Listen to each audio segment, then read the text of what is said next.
Okay, तो हमने देखा था, चैप्टर स्टार्ट किया था age of industrialisation. So age of industrialisation हमने जितना किया था अभी बाकी कंप्लीट करते हैं।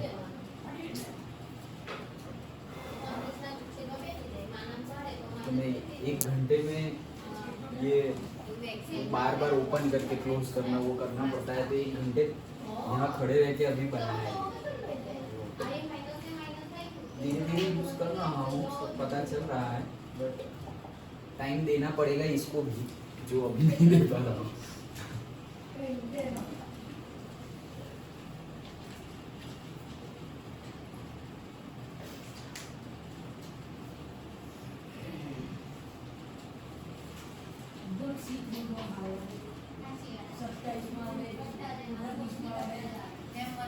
तो अभी 3 पेपर बाकी, दूसरा कौन? हिंदी कब है वो?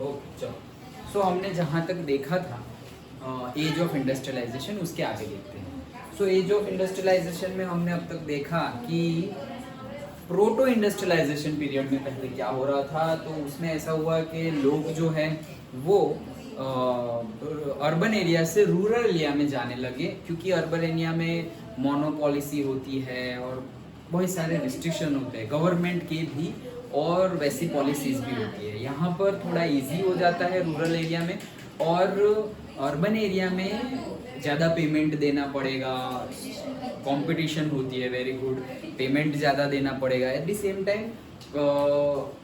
कंपटीशन की वजह से और पेमेंट देने की वजह से शायद ऐसा हो कि क्वालिटी मिले ना मिले, और वर्किंग कंडीशन भी बहुत अच्छी रखनी पड़ती है। देनी ही चाहिए वो तो, कोई भी जगह हो, रूरल और अर्बन।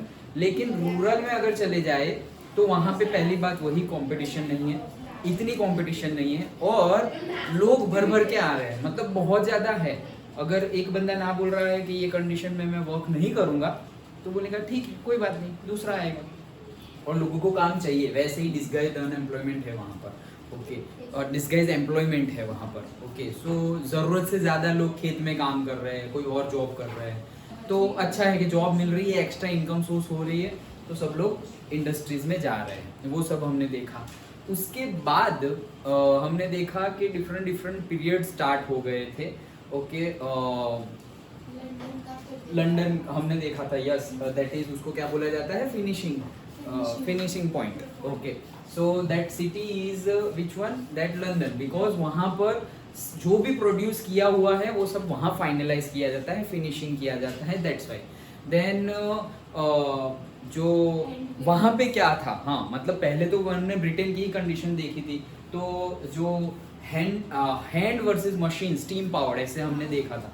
तो भले ही मशीन्स जो थी वो ज़्यादा प्रोडक्टिविटी देती थी, बट फिर भी वहाँ पे विन हो जाती है किसकी, जो हाथ से काम करते हैं, क्योंकि वहाँ पे जो ट्रेडिशनल है, वो ट्रेडिशनल वर्क, वो यूनिकनेस सिर्फ और सिर्फ हैंडलूम में, हैंडीक्राफ्ट में ही मिलता था। मिल में, फैक्ट्री में तो एक ही टाइप की पैटर्न के hundreds and thousands of copies होगी। सो वो यूनिकनेस वहाँ नहीं मिलती थी। और जो सीजनल था, यस, ओके, सीजन्स की वजह से कि मशीन्स है वो तो वहीं पे रहेंगे, उसका मेंटेनेंस रहेगा, but at the same time यहाँ पर ऐसा नहीं है। जब तक काम है तब तक रखो, वरना फिर नेक्स्ट सीजन में आना, उनको सैलरी भी नहीं देनी पड़ती। तो ये सारी सिचुएशंस बहुत ज़्यादा बेनिफिशियरी थी, ओके। सो वहाँ तो भले ही स्टीम पावर्ड आ गया है, मशीन्स आ गई है, फिर भी क्या चल रहा था, हैंडीक्राफ्ट, हैंडलूम ही चल रहा था। फिर हमने देखा कि कॉलोनी में कैसे कैसे हुआ, ओके। स्पिनिंग जेनी का इन्वेंशन और वो सब देखा था। वो लास्ट में तुम बता रहे थे कि क्वेश्चन शायद आ जाता है कि that is attack on spinning jenny. वो इसलिए क्योंकि वो अटैक कब होता है, क्योंकि जब स्पिनिंग जेनी इंट्रोड्यूस, मतलब कि इन्वेंट हो गया, उसके बाद क्या हुआ कि लोगों ने, मतलब अंदर दहशत फैल गई, अंदर फियर आ गया कौन सा फियर आ गया कि हमारी अनएम्प्लॉयमेंट हो जाएगी, जॉब नहीं मिलेगी, सैलरी मिल, एक्चुअल में वैसा हुआ नहीं था लेकिन वैसा लगने लगा। ओके, तो वो लगने लगा, इसकी वजह से क्या हुआ कि उन्होंने अटैक कर दिया स्पेसिफिकली वुमेन ने। ओके, क्योंकि वहां पे वुमेन ही ज्यादातर ये जो काम करती थी स्पिनिंग का, वीविंग का, वो उसमें बहुत ज्यादा रोल था किसका, वुमेन का। तो उन्होंने अटैक कर दिया था। वो एक क्वेश्चन बन सकता है कि क्यों अटैक किया। तो तब तक क्या था कि अच्छे खासा मतलब मिल रहा था, और स्पिनिंग जेनी आने की वजह से लोग, हमने देखा था स्पिनिंग जेनी आने की वजह से जो टाइम ड्यूरेशन है वो कम हो गया और स्पीड अप हो गया process. At the same time कम लोगों की जरूरत पड़ने लगी, लेबर भी कम हो गया। सो उसकी वजह से लोगों के अंदर फियर आ गया कि ऐसा ही चलता रहा तो हमें ज़्यादा पैसे नहीं मिलेंगे, फ्यूचर में भी प्रॉब्लम होगी, इसलिए उन्होंने अटैक किया। तो वो हमने देखा। देन उसके बाद हमने देखा कि जहाँ पर ऑलरेडी रूल कर रही है कॉलोनीज में, क्या हुआ industrialisation and all. So colony में मतलब जहाँ इंग्लैंड रूल कर रहा है, तो जनरली हमने बात की थी ब्रिटेन की ही। ओके, कि ब्रिटेन मतलब इंडिया की ही, कि ब्रिटेन जब इंडिया में रूल कर रहा है तो क्या कंडीशंस थी।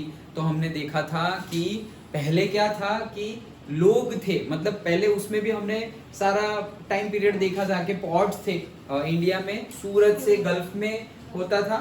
ओके, एंड चेन्नई और मसूलीपट्टनम, ओके, कोरोमंडल कोस्ट वाला, मसूलीपट्टनम वाला, वहां से होता, वहां और कोलकाता से ईस्ट साइड होता था बिजनेस। लेकिन उन लोग ने सोचा कि भाई कॉलोनी हमारी है, हम रूल कर रहे हैं, तो बेनिफिशियरी मतलब इतने ज्यादा बेनिफिट्स इनको क्यों मिल रहे हैं। सो फिर उन्होंने क्या किया कि वहां पर भी धीरे धीरे करके अलग अलग रूल लाए। ओके, वो अलग अलग पीपल को रिक्रूट किया। ओके, जिनको नाम क्या दिया था हमने, गोमास्ता। ओके, सो वो जो गोमास्ता है वो लोग क्या कर रहे थे कि अब जो सब लोग बीच में ही गोमास्ता रख दिया है, तो बीच में जो बैंकर्स है, बीच में जो ब्रोकर्स है, वो सब हट गए कि भाई वो वीवर्स से लेके आएंगे, फिर सेल करेंगे और से एक्सपोर्ट करेंगे। वो सारा काम अब कौन करेगा, सिर्फ और सिर्फ गोमास्ता। सबसे पहले क्या हुआ कि लोगों को लगा कि हाँ यार अब हमें ज्यादा करना होगा, तो एक ही बंदा है और वो देने को तैयार ही है, लेने को तैयार ही है, मतलब हमारा जो रॉ मटेरियल है और जो भी हमारे हम जो वीविंग की हमारी जो प्रोडक्ट है वो लेने को तैयार है। ओके, क्लोथ लेने को भी तैयार है। तो उन्होंने किया क्या कि सारा का सारा प्रोड्यूस अब किसको देने लगे, गोमास्ता को देने लगे। बट अब धीरे धीरे जब गोमास्ता पावर में आ गया तो उन्होंने क्या किया कि बहुत ज्यादा रिक्वायरमेंट करने लगे। अब रिक्वायरमेंट के हिसाब से वो चेक करता था कि कहीं पे कुछ गलती नहीं हो रही है एंड ऑल। अब वो क्या रहा है कि वो लोग चाहते हैं कि हम अपना ही सारा सामान बहुत ज्यादा क्वांटिटी में बनाए। अगर ज्यादा क्वांटिटी बनेगी सो दैट होगा क्या कि हमें ज्यादा बेनिफिट मिलेगा। तो अब पैसों की जरूरत है, लोगों के पास इतना ज्यादा, वीवर्स के पास इतना ज्यादा पैसा तो है नहीं, तो फिर वो पैसा कहाँ से लाए, तो गोमास्ता से और से ईस्ट इंडिया कंपनी और ब्रिटिशर्स से ही लोन ले ली कि भाई लोन ले ली है, ज्यादा प्रोड्यूस करेंगे, ज्यादा आपको देंगे, लाइक दैट। अगर अब लोन वापस नहीं दे रहे हैं तो वहां फंस गए वो लोग, मतलब वो 3 गुना लगान वाला, लगान मूवी जैसा। ओके, फंस गए कि अब तो देना ही पड़ेगा, मतलब इनके साथ ही बिजनेस करना पड़ेगा, किसी और के साथ तो बिजनेस कर नहीं सकते। ओके, रूल के हिसाब से भी नहीं कर सकते। और कई बार लोगों ने सोचा कि ये गोमास्ता वाले चक्कर में से हट के हम किसी और जगह चले जाते हैं और खुद का बिजनेस करते हैं, खुद ही लेते हैं, एक्सपोर्ट करते हैं एंड ऑल। कई लोगों ने ट्राई भी किया, लेकिन लोन लिया हुआ था या फिर दूसरे प्रॉब्लम्स की वजह से वो सक्सेसफुल नहीं हो पाए। तो ये सारा हमने देखा था। देन हमने और क्या देखे थे टॉपिक इसमें, यही देखा था, राइट। उन लोग ने ब्रिटिशर्स ने अपना प्रोडक्शन इंक्रीज किया तो उसकी वजह से इंडियन का मार्केट डाउन हुआ। यस, कि ब्रिटिशर्स ने अपना प्रोडक्शन ज्यादा किया। Eight the same time Britain में जो हम एक्सपोर्ट करते थे तो हमें एक्सपोर्ट ड्यूटी ज्यादा पे करनी पड़ती है, मतलब ब्रिटेन में जाके इंपोर्ट ड्यूटी। ओके, तो वो ज्यादा पे करनी पड़ती है, इसलिए हमारा सामान वहां कम बिकेगा और उनका ज्यादा बिकेगा। एंड फिर उन फैक्ट्रीज आ गई, मिल्स आ गई, तो अब वो चीपर रेट पे प्रोड्यूस कर रहे हैं और वो सारा का सारा इंडिया में लेके आ रहे हैं। तो अब लोग चीपर ही ले रहे हैं, तो वहां से ही ले रहे हैं। और फिर आ गया था मैनचेस्टर मतलब वहीं का। ओके, तो मैनचेस्टर का मटेरियल आने लगा, वहां के लोग बिजनेस करने लगे, अब और वापस लिखते हैं made in Manchester proudly. Okay, so उस हिसाब से अब यहाँ के लोग जो थे उनको दाम भी कम मिल रहा है और कहीं और सेल भी नहीं कर सकते, एक्सपोर्ट भी नहीं कर सकते, तो पूरी चारों ओर से एक्सप्लॉयटेशन हो रहा था। ओके, अब नेक्स्ट हमें आगे देखना है that is factories come up, कि अब जब फैक्ट्रीज आई तब क्या हुआ। इंडिया में जब फैक्ट्रीज आई, इंडिया की बात चल रही है, वहां की नहीं, इंडिया की, कि इंडिया में फैक्ट्रीज आई तब क्या हुआ। तो ये तो रिवीजन था, अब आगे पढ़ते हैं। सो फैक्ट्रीज कम अप मतलब कि जब फैक्ट्रीज आई तो क्या हुआ, चलो भाई। हाँ, तो क्या है, the first cotton mill in Bombay came up इन 1854। ये तो 9th में भी आया था, याद हो तो और याद रखना, 1854 में बॉम्बे में फर्स्ट कॉटन मिल आई थी, एक मार्क में पूछा जा सकता है। And it went into the production 2 years later, मतलब कॉटन मिल आ तो गई बट रॉ मटेरियल प्रोवाइड करना, उसका सब कुछ कमीशनिंग हो रहा है, सब कुछ प्रोडक्ट मिलते मिलते, मतलब कंपनी बन गई लेकिन स्टार्ट होते, प्रोडक्शन स्टार्ट होते होते 2 years लग गए, लेकिन उसके बाद तो कंपनी स्टार्ट हो गई। लेकिन फिर भी ये हमारे पास उतने पैसे नहीं थे, लिखा है मैंने, हमारे पास इतना पैसा नहीं था। तो ये एस्टेब्लिश किसने किया था, establish by east India company. तो ईस्ट इंडिया कंपनी ने ही एस्टेब्लिश किया था। तो यहाँ से भी जो प्रॉफिट होने वाला है वो प्रॉफिट ब्रिटिशर्स को ही होगा, इंडियंस को नहीं होगा। फैक्ट्रीज अब इंडिया में आने लगी है, हमने सोचा कि वहां फैक्ट्रीज आई थी तो हमें नुकसान हुआ, अब इंडिया में फैक्ट्री आएगी तो शायद इंडियंस को प्रॉफिट हो, लेकिन अभी ऐसा हुआ नहीं था, लास्ट में होगा इंडिया को प्रॉफिट।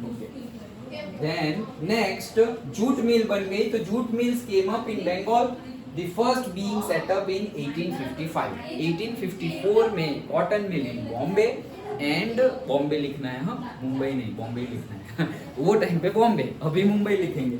ओके, और जूट मिल आ गई थी 1855 में बंगाल में। Okay, then Elgin Mill was started in Kanpur in the 1860s। तो 1860s में एल्गिन मिल आई। एल्गिन एक्चुअली जगह का नाम है, बहुत फेमस है, तुम गूगल करोगे तो एक फोर्ट जैसा दिखेगा तुम्हें, तो जगह का नाम नहीं वहीं का, वो ये सब कुछ वहीं का है, नाम भी इसीलिए वैसा उनके जैसा नाम दिया हुआ। ओके, तो एल्गिन मिल, सो एल्गिन मिल भी आ गई थी 1860s में, कहाँ पर, कानपुर में। तो ये 3 पॉइंट हमने देखे कि वो लोग कैसे एस्टैब्लिश कर रहे थे। ओके, ब्रिटिशर्स ही एस्टैब्लिश कर रहे थे। Now the first spinning and weaving mill came in Madras, begin production in 1874। तो जो फर्स्ट मिल जो आई थी, वीविंग मिल, ओके, तो वो कहाँ आई थी, वो कॉटन के लिए थी, और ये वीविंग के लिए पर्टिकुलरली है, वो आई थी मद्रास में, और उसका प्रोडक्शन कब स्टार्ट हो गया था, 1874। तो फर्स्ट बनी कब, तो से मुंबई में बॉम्बे में 1854, और ये उसके 20 साल बाद मद्रास में 1874। ओके, इसके लिए हम लिखेंगे वीविंग मिल, उसके लिए लिखेंगे कॉटन मिल। ओके, इसमें सिर्फ कॉटन नहीं, दूसरे भी क्लोथ्स आएंगे, उसमें सिर्फ कॉटन। ओके, ईयर याद रखना है क्योंकि एक मार्क में पूछा जाता है, 1874। ओके, देन अब आ गए द अर्ली एंटरप्रेन्योर्स, कि इंडिया में वो टाइम पे जो बिजनेसमैन थे उन्होंने क्या किया, उनका क्या कंट्रीब्यूशन था, उनकी वजह से हमारा एक्सप्लॉयटेशन कम हुआ, बढ़ा, या उतने का उतना रहा, उन्होंने पैसे छापे ये क्या हुआ।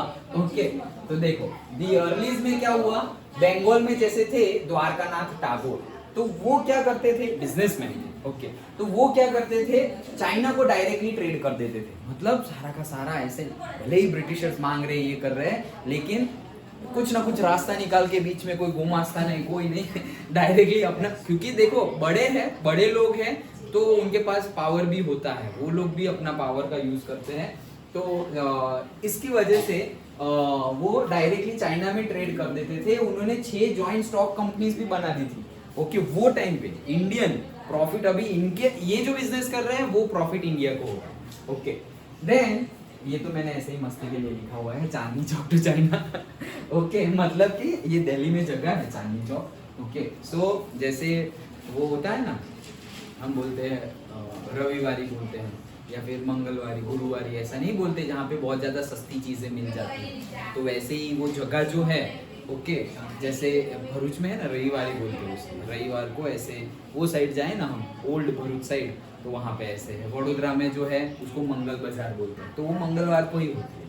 यहाँ साईं बाबा का टेम्पल है ना, वहाँ पे पहले स्टार्ट हुआ था गुरुवार जैसे, तो गुरुवार को सस्ती चीजें मिलती है। ये दिल्ली में ये चांदनी चौक है ना, वहाँ पे तुम कभी भी जाओ ना बहुत सस्ती सस्ती चीजें मिलती है, कपड़े से लेकर के सब कुछ, सुई से लेके बंदूक तक सब कुछ।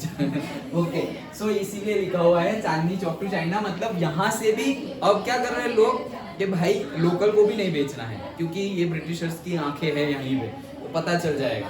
तो ऐसे वैसे सारा एक्सपोर्ट हो रहा है चाइना में। अब चाइना में हम देखो, ये एक टाइम था जब हम एक्सपोर्ट करते थे, अब कितना ले लिया हमने, कितना लिया, लेकिन एक टाइम था जब हम चाइना में एक्सपोर्ट करते थे। ओके चाय बहुत ज्यादा हमने चाय और स्पाइसेस एक्सपोर्ट किया, और तीसरा भी हम लिख सकते हैं दैट इज कॉटन। ओके ये तीन चीजें हमने बहुत ज्यादा एक्सपोर्ट की चाइना को, सबको ही की, लेकिन उसमें भी फिर मेजरली चाइना को कर दी। ओके कौन कौन सी?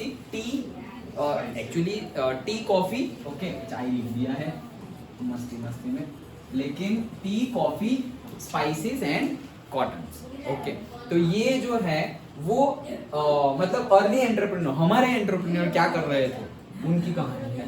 ओके चलो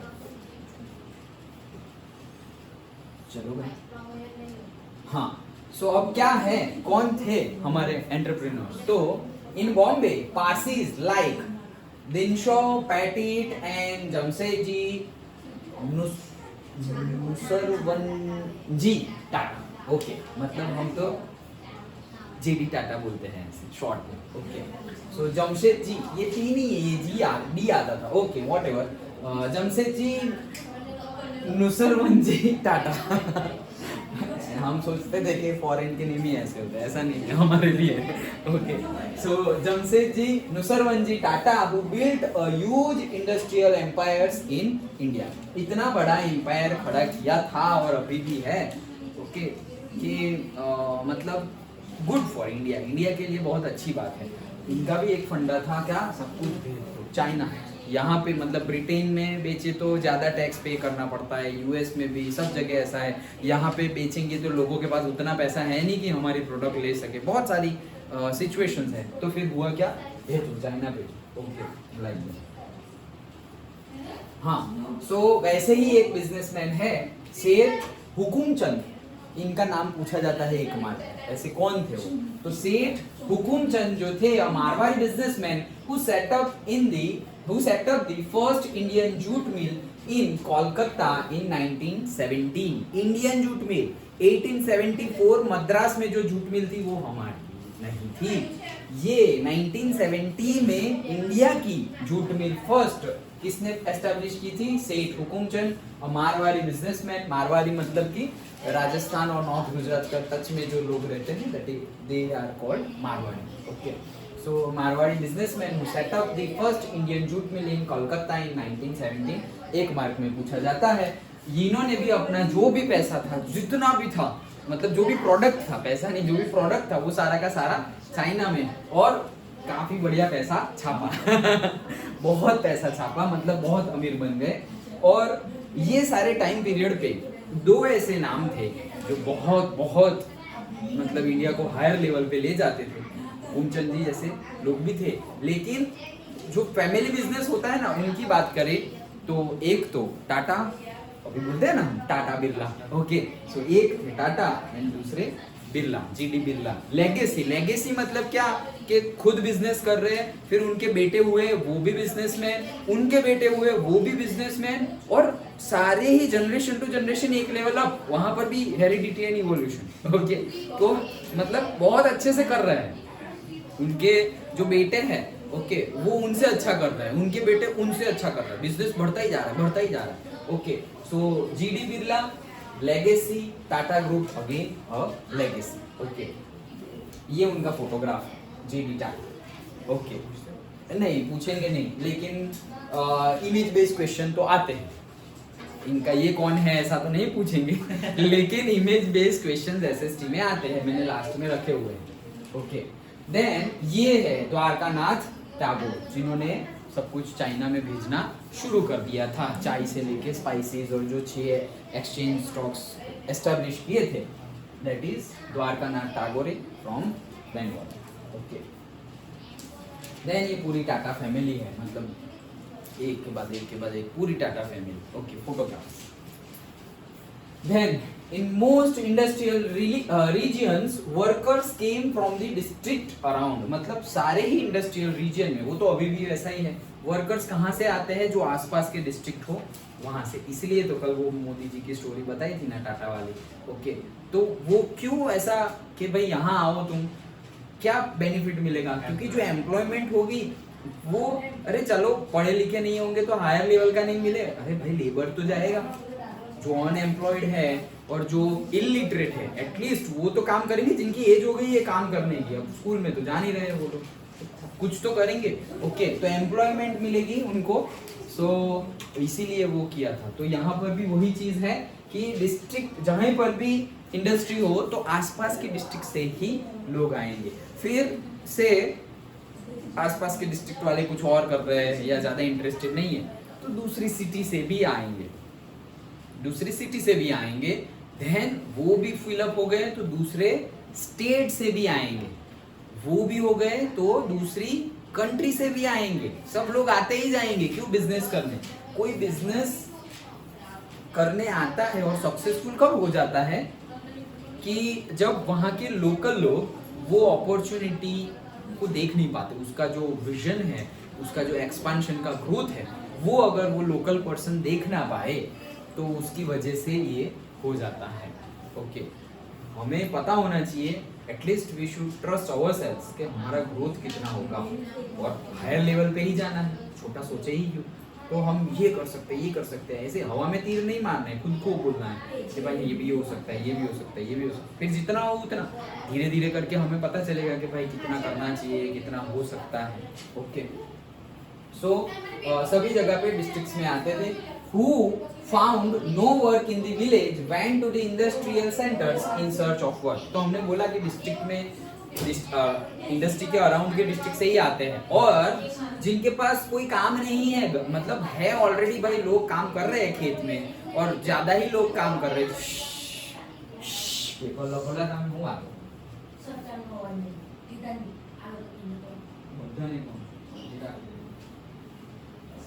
हाँ। सो जो लोग खेत में ऑलरेडी काम कर रहे हैं, जहां पे उनकी जरूरत है ही नहीं, ओके, तो वो खुशी खुशी के हाँ भाई चलो काम कर लेते हैं, जो पैसा मिलेगा वो चलेगा, तो वो सर्च ऑफ वर्क में वहां पे इंडस्ट्रीज में जॉब करने आ जाते हैं। Most often the mill workers moved between the village and the cities, returning to their village homes during the harvest and the festival. Generally क्या होता है कि सारे ही लोग, अभी भी वैसा ही होता है, देखो तुम अगर यहाँ पे सपोज गुजरात है तो गुजरात में कोई नॉन गुजराती जो वर्क कर रहे हो तो ऐसा ही होता है कि भाई बहुत अच्छे दबा के काम करते हैं, हम तो गिन के करेंगे कि भाई 8 घंटे की जॉब, वो लोग ऐसे दबा के 15-16 घंटे सोएंगे नहीं। ओके, हेल्थ भी जैसा जो होना वो काम करेंगे। फिर जैसे ही फेस्टिवल्स टाइम आएगा और से उनका अगर गाँव में खेत होगा, हार्वेस्टिंग का टाइम आएगा तो वो टाइम पे वहां जाएंगे। ओके, तो वहां से हार्वेस्टिंग हो गया, वहां भी बिजनेस हो गया। और अगर फेस्टिवल्स है तो family time, at least for festival time पे फैमिली के साथ पूरे टाइम तो हम मतलब बिजी होते हैं, तो एटलीस्ट वो टाइम पे फेस्टिवल के टाइम पे और पैसे की ज़रूरत होगी, तो अब तक यहाँ शहर में लेके जो कमाया है वो फिर वहाँ जाके एटलीस्ट फैमिली के साथ शेयर कर सके पैसे एंड और सब कुछ। वैसे ऐसा नहीं है, शहर वाले शहर में भी ऐसा करते हैं, शहर वाले फिर और बड़ी जगह जाते हैं, जैसे हम यहाँ से नहीं जाते, दुबई जाते हैं, कुवैत जाते हैं, कहीं कहीं जॉब के लिए जाते हैं। तो क्यों? क्योंकि वहाँ जॉब कर रहे हैं, पैसे कमा रहे हैं। फिर जैसे ही फेस्टिवल, दिवाली वाली है या कोई भी फेस्टिवल है जिसको उनको अच्छा लगता हो, जब वीज़ा मिल जाए, सारी फैसिलिटी, हॉलीडे मिल जाए, सब कुछ हो जाए, तो फिर यहाँ आएंगे। अगेन जो इतना कुछ ऑन किया है वो फैमिली के साथ शेयर करेंगे ना, फिर वापस जैसे ही ख़त्म होगा, मेरे हैं कई दोस्त हैं ऐसे, तो ऐसा ही करते हैं। ओके, मतलब कई बार तो मंथ में, पूरे साल में 3-4 बार यहाँ होते हैं। ओके, तो भाई तू यहीं जॉब कर रहा है या वहाँ जॉब कर रहा है? नज़दीक, मतलब कुवैत तो सऊदी कंट्रीज तो मतलब 1.5 आवर में पहुँच जाते हैं, और अगर हॉलीडे मिल जाए सब कुछ तो लाइक दैट। ओके, सो गांव वाले शहर में, शहर वाले को भी अगर बहुत ज्यादा अर्न करने की है एक्सपेक्टेशन, विश है, वो पूरी करने के लिए जहां कर सकते हैं वहां जाते हैं, वहां अर्न किया फिर वापस आ गए। ओके, तो वैसे ही चलता जा रहा है, अभी भी ऐसा ही चल रहा है। ओके, अब एक नया चीज आ गया है, वो लोग आ तो रहे हैं, काम कर रहे हैं, गांव से लोग आ रहे हैं, इंडस्ट्री में काम कर रहे हैं, सब कुछ हो रहा है। Industrialist usually employed a jobber to get new recruiters very often, तो मतलब न्यू रिक्रूटर्स ये खत्म। Okay, then very often the jobber was an old and trust, मतलब ये क्या लिख दिया, recruits very often the jobber was an old and trusted worker, नहीं मतलब मैं कहना क्या चाह रहा हूँ, industrialist usually employed a jobber to get new recruits. Okay, very often the जॉबर recruits an old and trusted worker, very often jobber recruits। नहीं sir, ये सेंटेंस है टेक्स्ट। हाँ, लेकिन उसका मीनिंग नहीं बैठ रहा है ना, वेरी ऑफ, वो तो मैंने भी हो गया, लेकिन मीनिंग क्या है, very often the jobber was an old and trusted worker, जॉबर नहीं ओल्ड एंड ट्रस्टेड, ये जॉबर एक नया टर्मिनोलॉजी, वो टर्म्स है ना, उसमें आएगा, वो तुम देख लेना। तो जॉबर क्या था, जैसे गोमास्तान था, तो वैसे ही जॉबर है। अब जॉबर कौन है, ये भी ब्रिटिशर्स ने लगाया है, जॉबर भी एक आदमी है जो पेड सर्वेंट है, जैसे गोमास्ता था पेड सर्वेंट, वैसे ही जॉबर भी एक पेड सर्वेंट है जो ब्रिटिशर्स ने लगाया हुआ है, या तो ब्रिटिशर्स ने ना लगाया हुआ हो तो इंडस्ट्रियलिस्ट ने लगाया हुआ है। उसका काम क्या है कि वो दूसरों को, जस्ट लाइक ब्रोकर जैसे, कि वो गांव से जो आ रहे हैं उनको जॉब देनी है। ओके, तो वो क्या करता है, ये तो खत्म हो गया कि जॉबर कौन है, तो जॉबर मतलब जो जॉब दे रहा है वो जॉबर है। ओके, नाउ वेरी ऑफन हमेशा क्या होता है जनरली कि वो तीन लोगों को रिक्रूट करता है, जो पुराने हो एंड जो ट्रस्टेड वर्कर्स हो, जो पुराने वर्कर्स है और उनको पता है कि भाई ये तो बंदा काम कर देगा, 8 घंटे का काम भी 6 घंटे में कर देगा, तो वो उसको ही रिक्रूट करेगा। वो एक पॉइंट ऑफ व्यू से अच्छा है, लेकिन एक पॉइंट ऑफ व्यू से बुरा कैसे है कि फिर नए लोग जो है, जो यूथ है, ओके, उनको तो अपॉर्चुनिटी ही नहीं मिलेगी, यूथ को अपॉर्चुनिटी नहीं मिलेगी, नए लोगों को अपॉर्चुनिटी मिलेगी, जाएंगे सब लोग, लेकिन जॉब मिलेंगे जो पुराने हैं, जो एक्सपीरियंस्ड है, उनको ही जॉब मिलती रहेगी, तो फिर करेंगे कैसे। ओके, तो वो प्रॉब्लम हो गई थी, इसीलिए फिर पहले तो जॉबर को भी बहुत ज्यादा प्रमोशन मिले, सबको क्या, हाँ भाई जॉबर से, जॉबर मतलब क्या, एक पहचान होनी चाहिए। पहले जॉब भी ऐसे ही मिलती थी कि भाई पहचान है, किसी ना किसी की पहचान है, तो वो पहचान लगाई और फिर जॉब मिल गई, लाइक दैट। अगर पहचान नहीं है तो फिर एजुकेटेड अनएम्प्लॉयड जैसा हो जाएगा। ओके,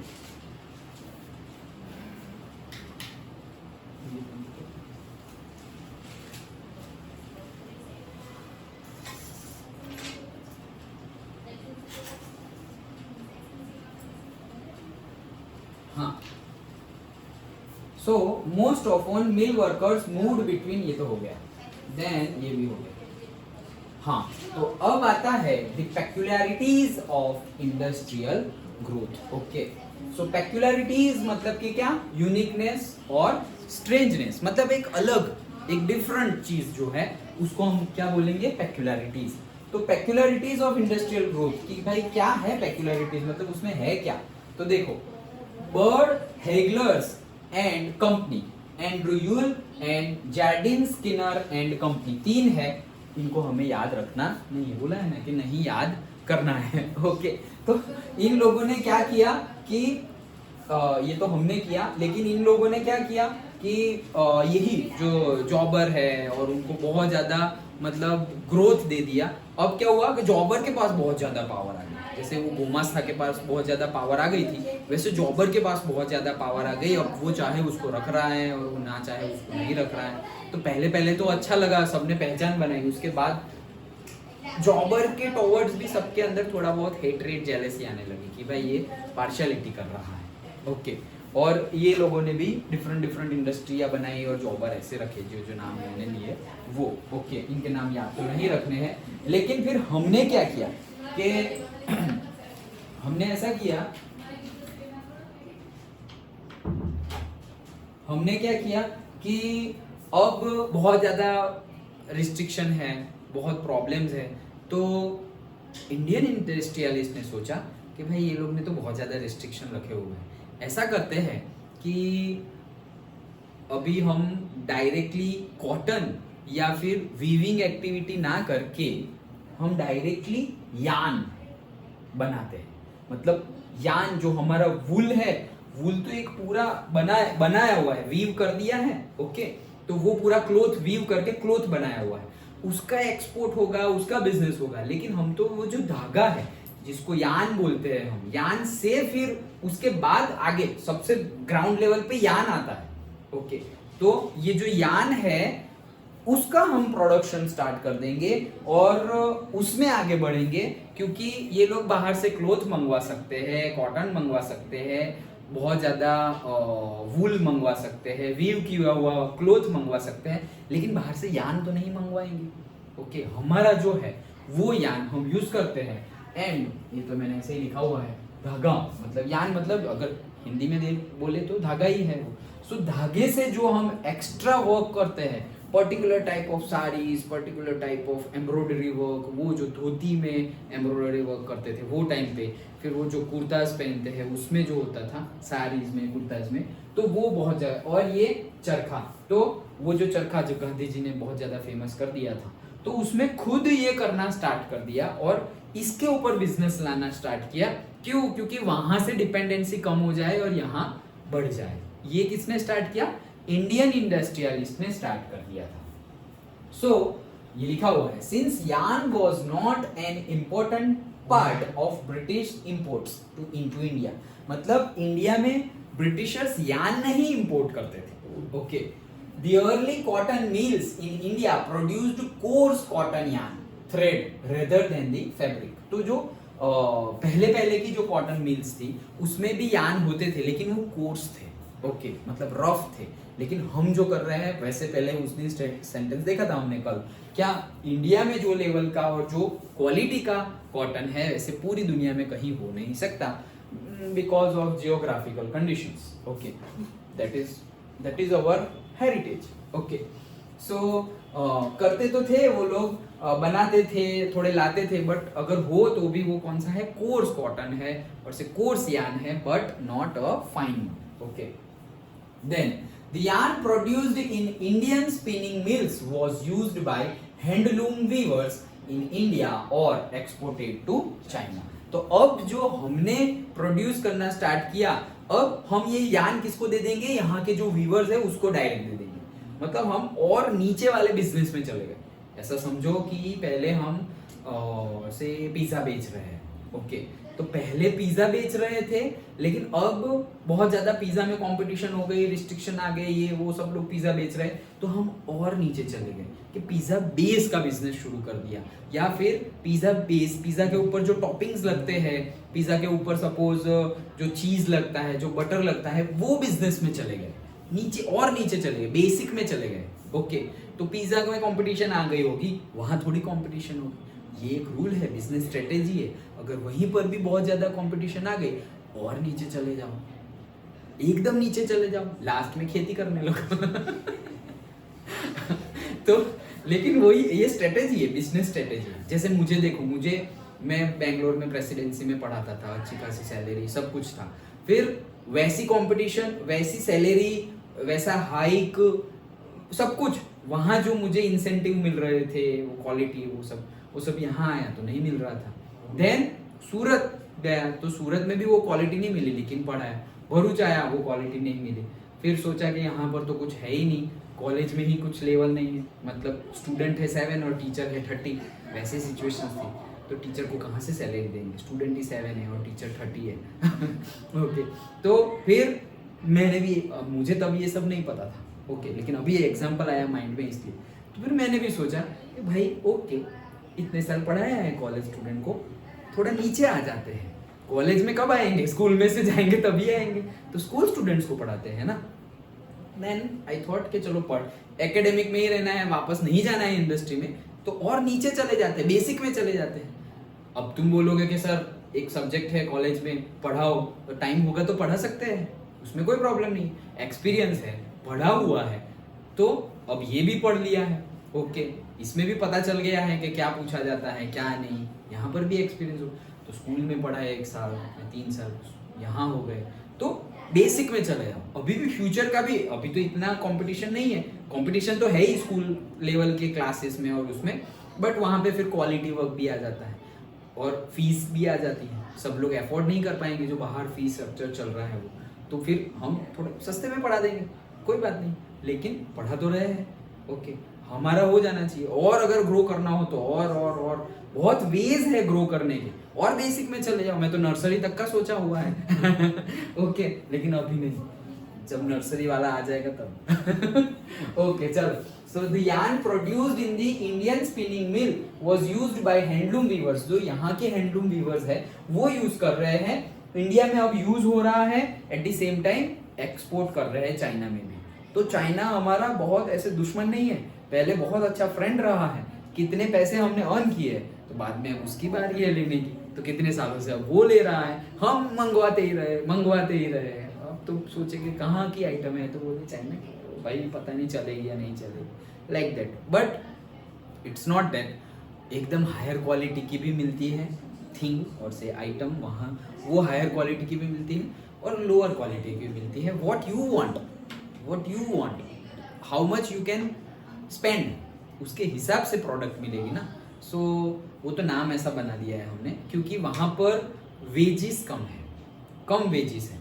जैसे अभी हम लोग चैप्टर में देखा कि सिटी एरिया से रूरल में चले गए, वैसे ही वहाँ पर इतने लोग हैं, पॉपुलेशन तो है ही, इतने लोग हैं कि हाँ भाई कर लेंगे काम, लाओ। इंडिया में सपोज कोई वर्कर को पूरे दिन काम करो और तुम सपोज 500 रुपीज देते हो, वहाँ पे 200 रुपीज में भी वो बंदा कर देगा, ओके। तो फिर वहाँ ज्यादा प्रोडक्शन होगा, यहाँ जो एक दिन में प्रोड्यूस हो रहा है वहाँ वो एक दिन में 2 प्रोड्यूस कर देगा या 2.5 प्रोड्यूस कर देगा। तो ज्यादा प्रोडक्शन हुआ, ज्यादा सेल होगा, ज्यादा अर्निंग होगी, तो थोड़ा प्रॉफिट जितना रखना है रखो, बाकी सब प्रोडक्ट को चीप बनाने में लगा दो, तो प्रोडक्ट वैसे ही सस्ती हो जाएगी। हमेशा ऐसा नहीं है कि सस्ता मतलब लो क्वालिटी, हमेशा ऐसा नहीं होता, ओके। सो ये पॉइंट था हमारा। देन उसके बाद आया हमारा स्वदेशी मूवमेंट। एज द स्वदेशी मूवमेंट गैदर्ड मोमेंटम, अब धीरे धीरे स्वदेशी मूवमेंट जो थी वो उसने मोमेंटम पकड़ ली, ओके। तो मतलब कि हमने भी स्टार्ट कर दिया कि स्वदेशी लाओ, स्वदेशी यूज करो, बहुत अच्छा है, यहाँ का यूज करो, okay, like that. Nationalist mobilised people to boycott the foreign cloth, मतलब अब जो नेशनलिस्ट थे लोगों ने गवर्नमेंट पे, मतलब ब्रिटिश गवर्नमेंट पे प्रेशर डालना शुरू किया कि भाई ये क्या है, बाहर का ही आ रहा है, हम कैसे बिजनेस करेंगे एंड ऑल। सो प्रेशर डालना शुरू किया एंड इंपोर्ट का टैक्स बढ़ाओ, मतलब अगर इंडिया में कुछ आ रहा है बाहर से तो उसका टैक्स बढ़ाओ, ओके। प्रेशराइज किया हमारे नेशनलिस्ट ने गवर्नमेंट को, और अब यहाँ से फिर तख्ता पलट होना स्टार्ट हो गया, ओके। सो ये हमारा पॉइंट था। तो ये इंडिया के लिए बेनिफिशियल है, स्वदेशी मूवमेंट इंडिया के लिए। स्वदेशी अभी भी जैसे हमने चाइना को बॉयकॉट करो, वैसे हमने जब हुआ था 2 साल पहले, तो वो क्या था कि भाई बॉयकॉट चाइना की जो भी कुछ आइटम्स हो वो हो सब कुछ। क्यों? क्योंकि उन्होंने अरुणाचल प्रदेश और वो ऊपर सिक्किम साइड सब जगह, और ऊपर लद्दाख पर भी, ओके, वहाँ अक्साई चीन बोलते हैं जिसे, ओके, तो सारी जगह पे इलीगली इन्वेड किया था, और फिर बोलने लगे कि ये हमारी जमीन है, हम जहाँ जो आए करे ये वो। तो फिर तो पहले इतना तो अभी हम लड़ रहे हैं पीओके के लिए, अभी कुछ और चला जाएगा तो ऐसे ही करते रहेंगे तो सारी ज़मीन ही चलती जाए, ऐसे छोटा हो जाएगा फिर इंडिया। तो अब तो हम झेलने वाले नहीं हैं, तो जो होगा देखा जाएगा, ओके। एक बहुत ही अच्छा मतलब वाजपेयी जी का एक स्टेटमेंट है, बहुत मतलब ऐसे तुम अगर स्टेटमेंट खुद सुनो ना तो ऐसे गूज़बम्प आ जाए, वैसा स्टेटमेंट कि जो वॉर चल रही थी वो टाइम पे अमेरिका के प्रेसिडेंट ने अराउंड 96 और से 99 वाला जो वॉर था उसके पहले, मतलब वो टाइम पे 96 में तो वॉर नहीं थी, 99 में जो वॉर थी, मतलब वो टाइम की बात है, एग्जैक्टली डेट्स तो मुझे भी नहीं पता, बट वो टाइम पे अमेरिका के प्रेसिडेंट का कॉल आया था तब के हमारे प्राइम मिनिस्टर अटल बिहारी वाजपेयी कि मुझे ऐसी न्यूज़ मिली है कि पाकिस्तान आपके ऊपर न्यूक्लियर अटैक करने वाला है। तो आप जो पीओके में ये सब चल रहा है एंड ऑल, तो थोड़ा कम कर दीजिए और आप थोड़ी बातचीत पे ध्यान दीजिए। आप इतना फोर्सफुली ये ना करिए वो सब कुछ। तो वाजपेयी जी ने क्या बोला था पता है?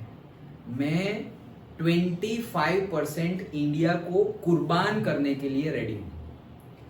25% इंडिया और इंडियंस को कुर्बान करने के लिए रेडी हूँ, लेकिन मैं ये आपको आश्वासन देता हूँ कि पाकिस्तान कल सुबह का सूरज नहीं देखेगा। ऐसा बोला। पाकिस्तान कल सुबह का पूरा पाकिस्तान चला जाएगा, भले ही 25% इंडियंस इंडिया चला जाए, मतलब नुकसान होगा, चला जाए इन द सेंस नुकसान होगा, डेथ होगी, बट पाकिस्तान कल सुबह का, पाकिस्तान का कोई भी सिटीजन और कुछ भी, पूरा पाकिस्तान गया, खत्म। जैसे 25% इन इंडिया चला जाएगा वैसे पूरा पाकिस्तान चला जाएगा, ये मैं प्रॉमिस करता हूँ आपको। तो बोले उनको जो करना है करने दो, हमें कोई फर्क नहीं पड़ता, वैसे बोला था। तब से लेके आज तक अभी कभी कोई फोन बोन नहीं आया।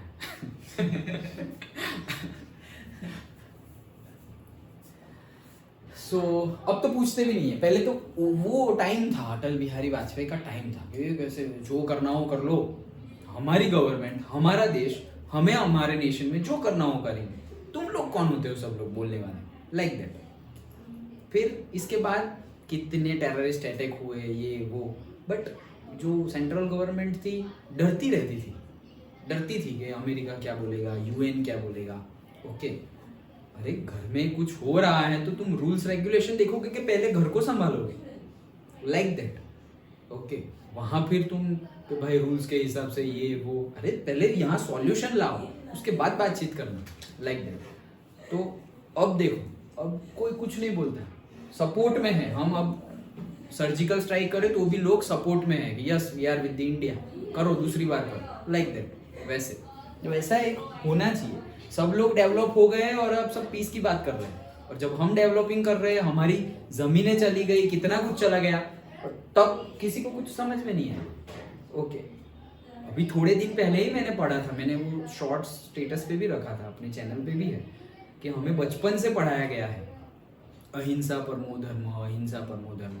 मैंने भी पढ़ा है, मैं भी मानता था, लेकिन उस दिन मुझे पता चला, लास्ट वीक की ही बात है, उस दिन मुझे पता चला कि ये श्लोक आधा है, आगे का किसी ने पढ़ाया ही नहीं, आधा श्लोक है ये।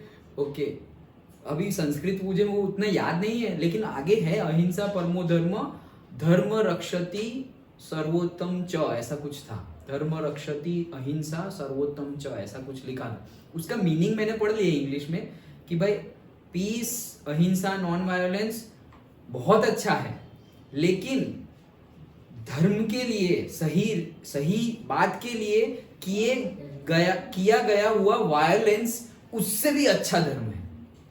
ओके, वो तो हमने किसी को पढ़ाया ही नहीं, इतना ही पढ़ा है, अहिंसा परमो धर्म, अहिंसा परमो धर्म, आगे का किसी ने पढ़ाया ही नहीं। तो हम मानने लगे कि हाँ भाई बात सही है। मैं खुद मानता था, शायद अभी भी बहुत ज्यादा मानता हूँ कि हाँ भाई लड़ाई झगड़ा नहीं करना चाहिए। और कब तक तुम्हारे घर में आके तुम्हारे फैमिली मेंबर्स को कोई कुछ बोलेगा तब तुम ऐसे बोलोगे अहिंसा परमो धर्म, तब थोड़ी ऐसा। ओके, तो मेंटालिटी और जो हमारी अपब्रिंगिंग हुई है, तो जहां जहां गलती हुई है वहां वहां क्रॉस चेक करना है कि भाई ये सही है क्या, क्वेश्चन करो, क्वेश्चन ये सही है क्या, मतलब इसका मीनिंग क्या है, कब तक कुछ संयम रखो, अहिंसा परमो धर्म, वो सब कुछ ठीक है, शांत रहो, हाँ भाई शांत रहेंगे, अच्छी बात है, गुड क्वालिटीज। ऐसा वो मैंने तुम्हें बताया था ना क्लास के टाइम पे कि सब कोई ऐसे समझाने से, सब कोई अगर दुनिया में समझाने से समझ जाते तो वो बांसुरी बजाने वाला महाभारत नहीं होने देता। ओके, उनके पास भी कितनी कैरेक्टरिस्टिक्स थी, सब उनसे अच्छा तो कौन समझाएगा, उनसे अच्छा तो कौन समझाएगा, भगवान से अच्छा। भगवान ने भी समझा के देख लिया, फिर भी कोई ना समझे तो फिर होगी Mahabharat, like that. So boycott करना शुरू कर दिया था फॉरेन क्लोथ को। इंडियन यान टू चाइना, अब यहां से थोड़ा डिक्रीजिंग पॉइंट है। Indian yarn to China declined since produce from Chinese and Japanese mills flooded the Chinese market. अब क्या हुआ कि भाई चाइना बोला हाँ बहुत हो गया बहुत हो गया, अब हमारी आइटम हम बेचेंगे, जापान की आइटम बेचेंगे। तो जैसे ब्रिटेन में इंडिया का इंपोर्ट बंद हो गया था, वैसे चाइना में भी बंद हो गया, और ज्यादा कहाँ का स्टार्ट हो गया, जापान का और चाइना का खुद का। तो तब फिर हमें डिक्लाइन हुआ, मतलब अगेन बिजनेस कम हो गया। ओके, देन The war, अब war की बात है, the war created a dramatically new situations with British mills busy with the war production to meet the needs of the army. Manchester imports into India declined. Okay, अब ये कौन से war की बात है? First World War.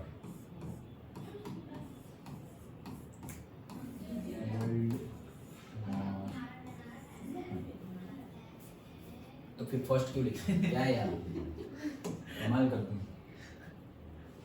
ये undo किया तो ये क्या हुआ, बस बस हाँ।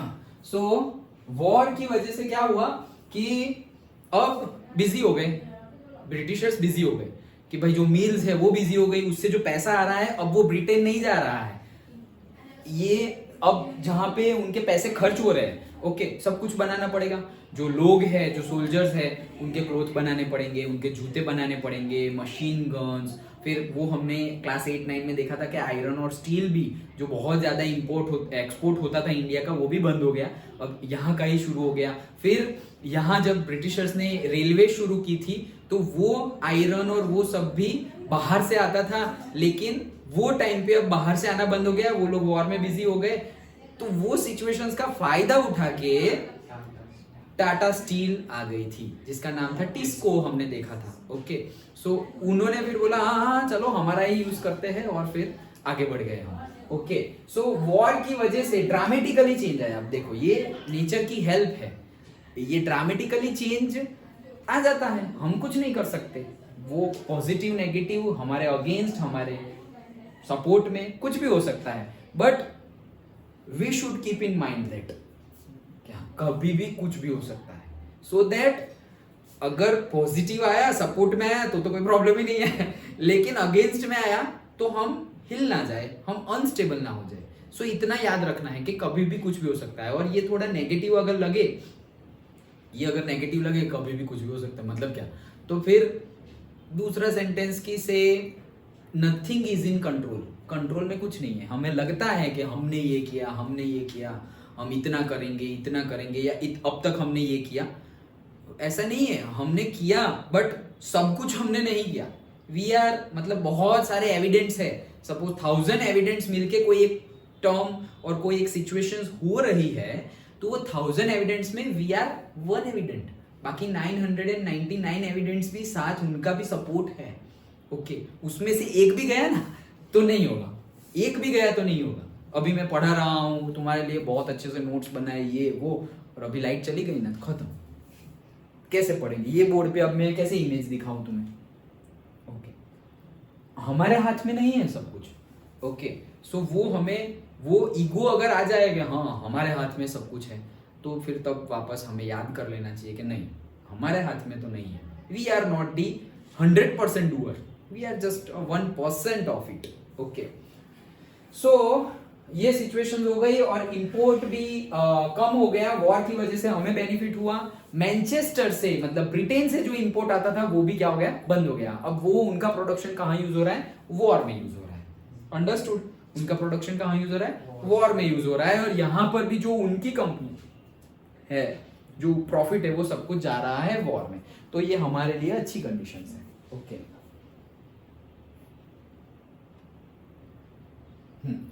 so after the war Manchester could never recapture its old position in the Indian market। अब क्या हुआ, मैनचेस्टर की मतलब वहां के क्लोथ की, मैनचेस्टर का जो क्लोथ आता था मेड इन मैनचेस्टर, ओके, उसकी कंडीशंस, अब उसका बिजनेस पहले जैसा चला नहीं, और इंडिया का इसको बहुत ज्यादा बेनिफिट लग गया। दैट इज वॉर में नुकसान तो होगा ही, वो तो ऑब्वियस है, और स्मॉल स्केल प्रोडक्शन तो बढ़िया चल ही रहा था। ये सब प्रॉब्लम जो हमारे प्रॉब्लम आई ना, हमको जो प्रॉब्लम आई जो बहुत ज्यादा मतलब चाइना में बंद हो गया हमारा एक्सपोर्ट, ब्रिटिशर्स की पॉलिसी आ गई, वो जॉबर ने बहुत ज्यादा टेढ़ा हो गया, वो मतलब वो कुछ ना कुछ करने लगा जो नहीं करना चाहिए था। ये सब की इफेक्ट होती थी कहाँ पे? जो इंडस्ट्रियल लेवल पे काम करते हो, फैक्ट्रीज में काम करते हो, वो जो एकदम बेसिक लेवल पे काम करते हैं, basic level small scale industry, उनको कोई फर्क नहीं पड़ता, वो लोग तो अपना काम कर ही रहे हैं। स्मॉल स्केल इंडस्ट्रीज तो अपना काम कर ही रही है, उनको कोई ज्यादा फर्क पड़ता नहीं है। तो वो तो बहुत अच्छे से चल रही थी, स्मॉल स्केल प्रोडक्शन तो बढ़िया चल ही रहा था। जो भी प्रॉब्लम आई, रिस्ट्रिक्शन हुआ, इंडिया को मतलब इंडिया का भी लॉस हुआ, बट स्मॉल स्केल पे नहीं हुआ, बड़े लेवल पे हुआ। स्मॉल स्केल पे तो अच्छा ही गोइंग चल रहा था।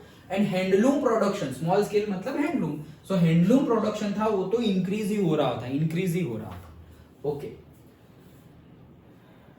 देन एक मशीन आ गई थी जो बहुत ज्यादा हेल्पफुल थी, उसका नाम है fly shutter. Okay, so it is a mechanical device used for weaving, weaving के लिए मैकेनिकल डिवाइस है।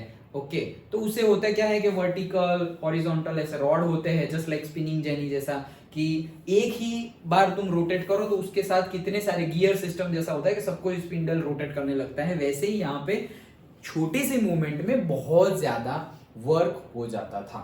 सो वो मशीन हमारे लिए बहुत ज्यादा अच्छी थी।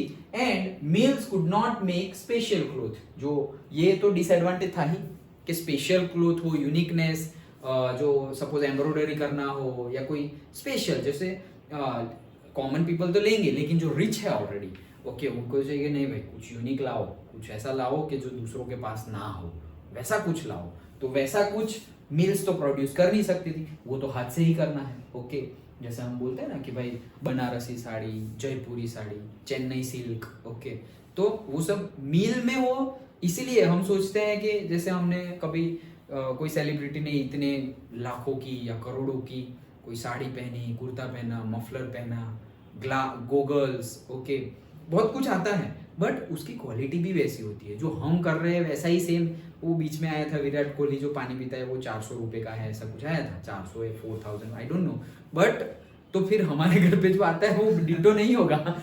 ओके, उसमें फिर पर्टिकुलर टाइप ऑफ न्यूट्रिएंट्स डाले जाएंगे। हमें सपोज 10 ग्लास 12 ग्लास वाटर पीना चाहिए, तो उसको फिर 6, 7, 8 में ही उसको अपने जो बॉडी के लिए न्यूट्रिशंस चाहिए वो मिल जाते होंगे, I am not sure, but कहना ये चाह रहा हूं कि जो कॉस्टली होता है उसके साथ क्वालिटी भी ऐड होती है।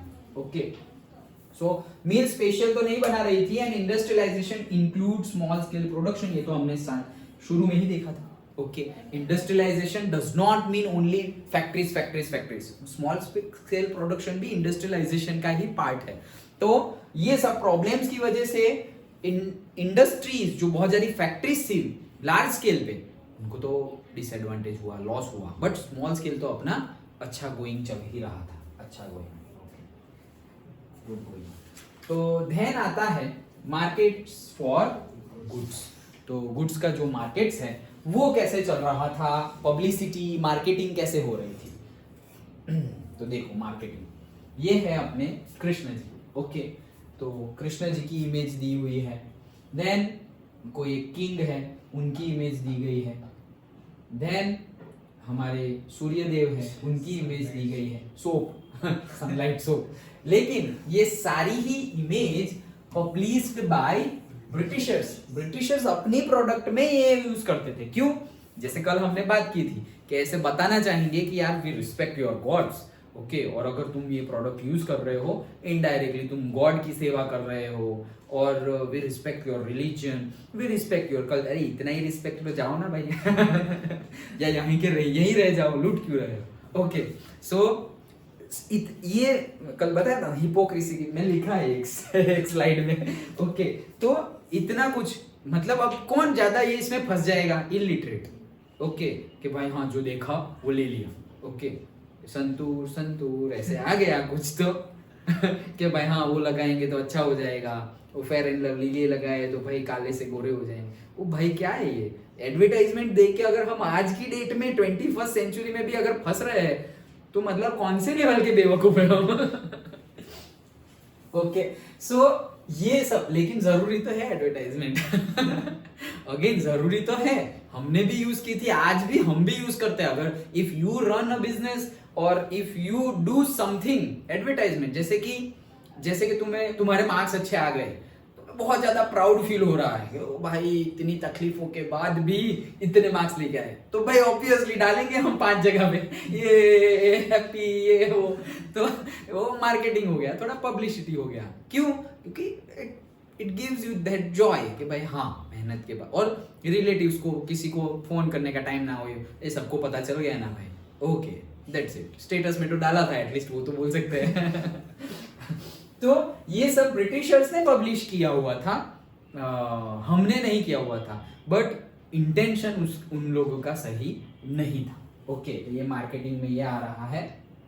देन देखो, एक जैसे कुछ खा रहे हो या वॉट एवर, उनकी इमेज है, इंडिया की इमेज है, जैसे कि God goddess what ever, but साथ साथ में वो लोग लिखते थे क्या, मेड इन मैनचेस्टर। ओके, तो रिस्पेक्ट कर रहे हैं लेकिन साथ साथ में लिखते हैं मेड इन मैनचेस्टर। अब जो इलिटरेट है वो फिगर को देखेंगे, हाँ अपना वाला है अपना वाला है, और जो लिटरेट है वो ये देखेंगे, वो मेड इन मैनचेस्टर मतलब क्वालिटी वाला है, लेना पड़ेगा, अच्छा है, क्योंकि पढ़े लिखे तो क्वालिटी पे जाएंगे।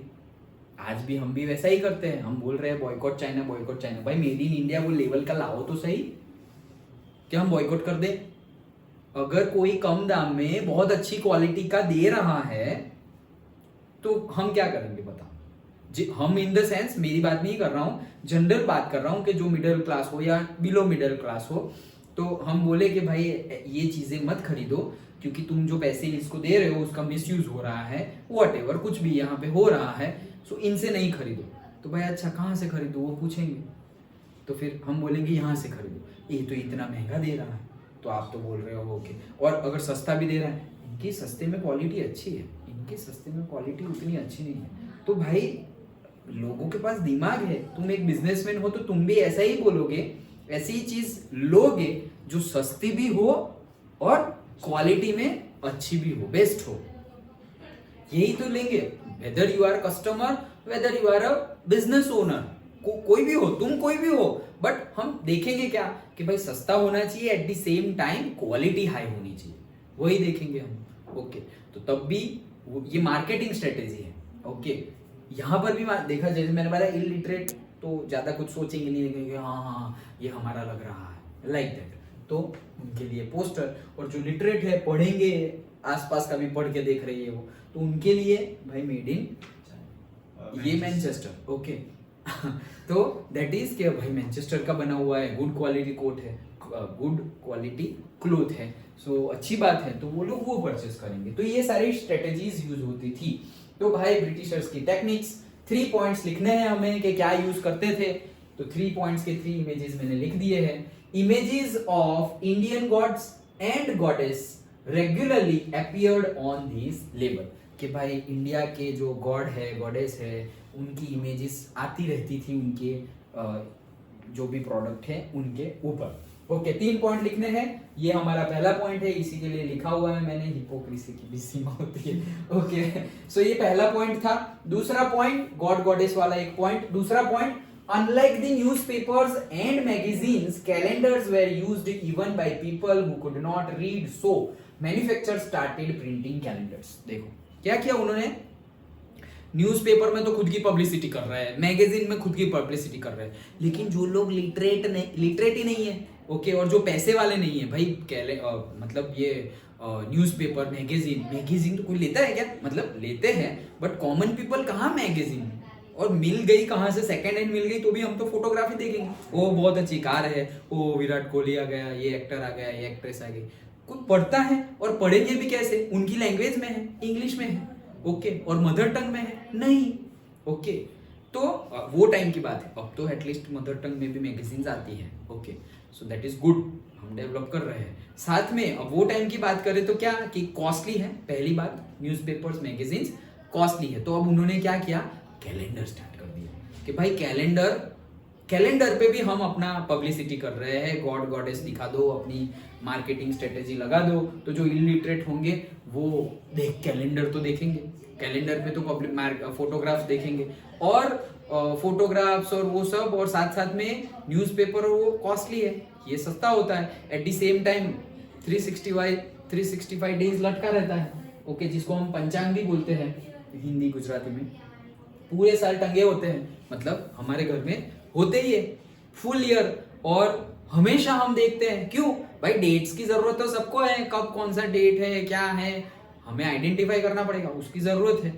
ये मैंने भी सोचा था, ये तुम्हारा लिखते लिखते लगा देंगे अपना भी एक कैलेंडर, अभी नहीं बट कभी ना कभी, ये सारी मार्केटिंग स्ट्रेटेजी है, ओके, कि लोगों की आंखों में कैसे आए, अच्छा ये कैसे आया, ये कैसे हुआ, लाइक दैट, चलो देखते हैं। तो वो लोगों की आंखों में आज क्यों पता चला, आज एक 10th की इंक्वायरी आई थी, मतलब नेक्स्ट बैच के लिए, तो वो बाहर जो बोर्ड लगा हुआ है रोड के पास, उसका फोटोग्राफ लिया दादाजी ने, वो एजुकेशनल डायरेक्टर थे भरूच के, वो रिटायर होने के बाद उनकी 17 ईयर्स कंप्लीट हो गए हैं, मतलब दादाजी लेवल के थे, तो बहुत काफ़ी बात की मेरे साथ, आधा घंटा बात किया, संस्कार की उनकी पोती है, उनके बेटे की बेटी, तो वो सब डिस्कस कर रहे थे ना, लेकिन वो उतने लेवल वाइज, ओके, तो कैसे, मतलब वो कैसे आए वो बाहर फोटोग्राफ देख के, ओके, अगर वो मैंने रखा ही नहीं होता तो कई स्टूडेंट्स ऐसे हैं, ओके, कि भाई यहाँ भी है, यहाँ भी है, अब हम सोचे कि हम तो क्वालिटी कंटेंट पढ़ाएंगे, अच्छा काम करेंगे, लेकिन वो अच्छा काम वो वर्ड ऑफ माउथ स्प्रेड होते होते टाइम लग जाएगा, लेकिन अब मार्केटिंग स्ट्रेटेजी क्या यूज होती है, सब जगह ही लगा दो, सब जगह ही लगा दो, जी खर्चा करते हैं लोग पर्टिकुलरली उसके लिए, मार्केटिंग के लिए, क्योंकि जो भी कुछ आए एटलीस्ट एक लेवल बन जाए तुम्हारा, उसके बाद पब्लिसिटी की जरूरत नहीं है, ओके।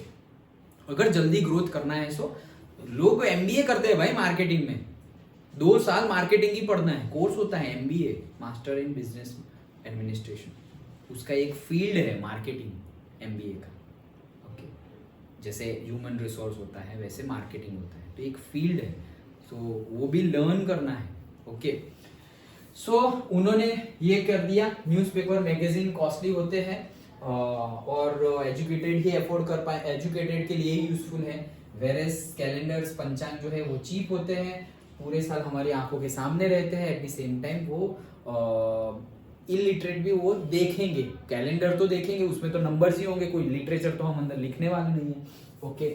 सो कैलेंडर्स वाला point, and third point, important percentage of emperors and nawabs adorned advertisement and calendars। तो उन्होंने क्या किया, जैसे बुक में एक दिया हुआ है महाराजा रंजीत सिंह का, ओके, तो जो बहुत अच्छे जो महान पुरुष हो गए हैं, वो महान पुरुषों के इमेजेस डाल दिए कि वो भाई छत्रपति शिवाजी, हाँ, हम हैं, हमारे लोग हैं, और फिर उनके लिए मतलब हम परचेस करेंगे, फिर पता चलेगा वो भाई ये अपना नहीं, ये लोग तो इससे प्रॉफिट किसका हो रहा है, दूसरे लोगों का हो रहा है, ओके।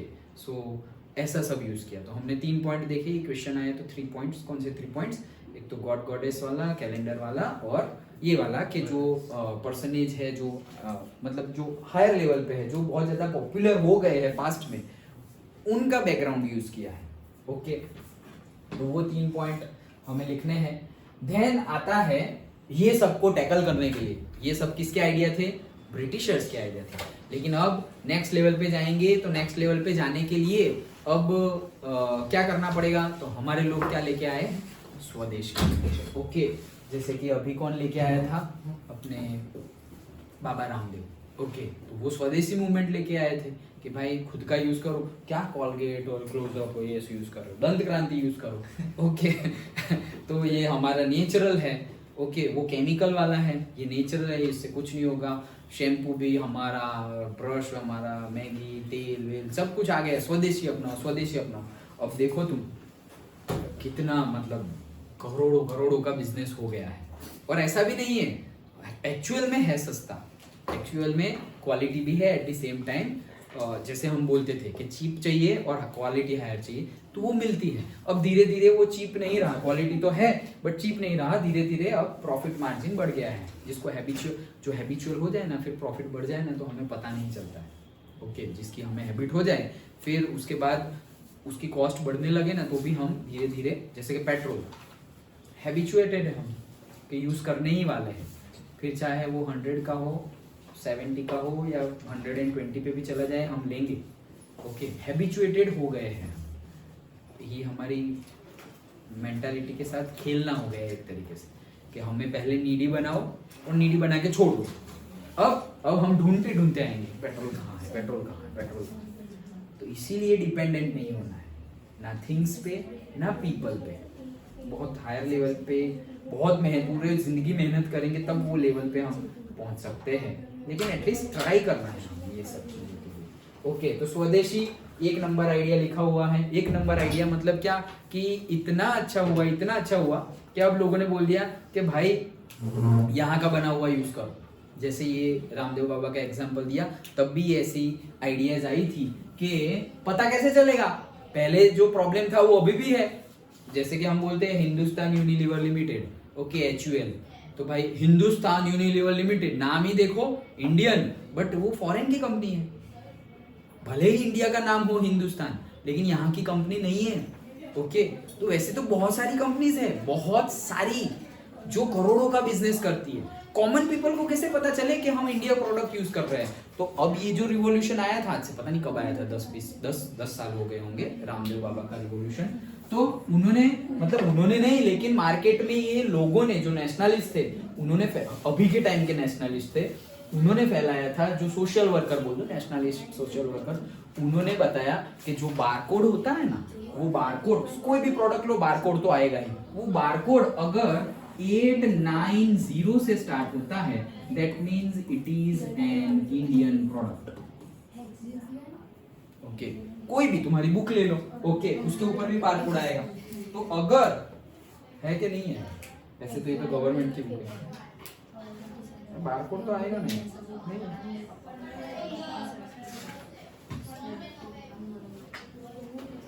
रेफरेंस बुक पे आएगा।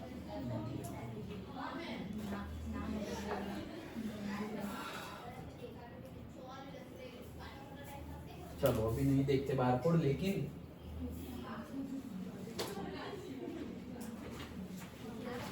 बट तुम घर जाके देखना।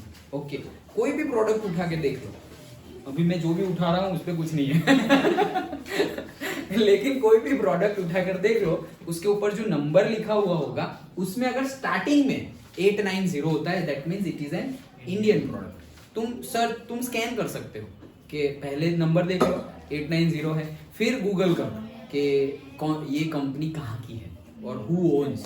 ओके, तो वैसे तुम कर सकते हो। तो स्वदेशी मूवमेंट आ गई, 1 नंबर आइडिया कि भाई, ऐसे लिखना नहीं है 1 नंबर आइडिया, लेकिन उनकी मतलब क्या बताया कि भाई अच्छा, बहुत अच्छा है।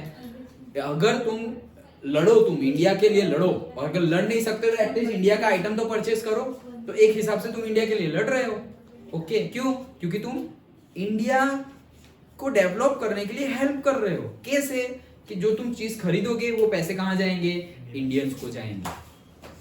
अभी सपोज हम ऐसा करें तो हमारे पैसे कौन लेगा? यहाँ के जो बिजनेसमैन हैं उनके पास जाएंगे, इंडियन बिजनेसमैन। अब इंडियन बिजनेसमैन अपना बिजनेस कहाँ कर रहे हैं? इंडिया में कर रहे हैं। इंडिया में बिजनेस कर रहे हैं तो अगेन एम्प्लॉयमेंट मिलेगी, सब कुछ है, तो हमें बेनिफिट मिलता है। लेकिन अगर हमने सपोज कोक पे कोक पिए जा रहे हैं तो वो हमारा नहीं है। ओके, वहां पर भी मिलता है, ऐसा नहीं है कि कोक की कोई इंडस्ट्री में इंडियंस है ही नहीं, अरे भाई भर भर के है वहां पर भी। लेकिन जो मेजर अमाउंट होता है, मेजर अमाउंट प्रॉफिट का जो मेजर अमाउंट होता है, वो जाता है ओरिजिनल जो कंपनी के ओनर होते हैं और जो नेशन को वो बिलोंग करते हैं वहां पर। Okay, so that is the strategy. So Swadeshi movement, then important purse ये तो आ गया। हाँ, तो फिर हमने भी एक ही फोटोग्राफ है पूरे चैप्टर में, तो हमारा ये फोटोग्राफ है और उसके साथ अहमदाबाद की मिल में ये प्रिंट किया हुआ था। ओके, तो ये फोटोग्राफ कह रहे हैं भारत माता है और भारत माता ही बोल रहे हैं कि लोग यूज करो। दैट मीन्स कि इंडिया ने स्टार्ट कर दिया है प्रोडक्ट, मतलब जो उन्होंने टेक्निक्स अपनाई वैसी ही टेक्निक्स इंडिया ने भी अपनाई कि भाई हम भी फोटोग्राफ यूज करेंगे, और भारत माता ही यूज कर लिया हमने कि भाई तुम गॉडेस को रिस्पेक्ट करो ना करो, लेकिन तुम हमें बेवकूफ बना रहे हो। अब हम हमारी ही प्रोडक्ट यूज करेंगे, लाइक दैट।